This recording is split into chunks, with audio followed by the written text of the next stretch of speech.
In today's video, I'm going to teach you how to quickly mute or unmute in a Microsoft Teams call. If you're in a meeting and need to turn your microphone off or back on fast, this is one of the simplest things you can do in Teams, and it's very useful during everyday calls.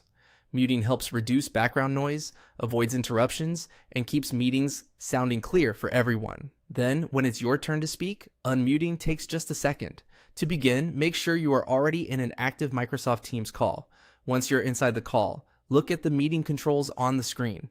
These controls are usually displayed along the top or bottom area of the call window, depending on the version of Teams you're using and the size of your window. Now focus on the microphone icon. This is the control that lets you mute or unmute yourself. It's the quickest way to manage your audio during a meeting. If your microphone is currently on, clicking that mic icon will mute you.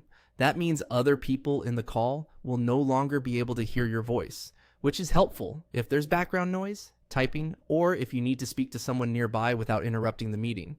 If you're already muted and you want to speak again, simply click the same microphone icon one more time to unmute.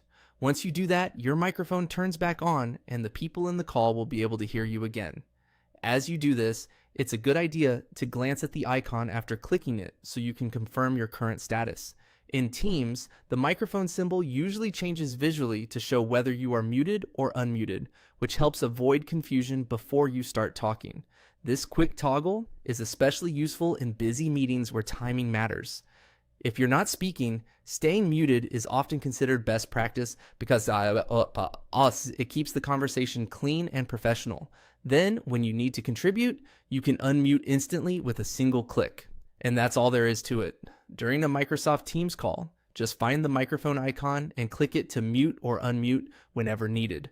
It's a very small action, but it makes a big difference in keeping your meetings smooth and distraction-free. Thanks for watching, and I'll see you in the next video.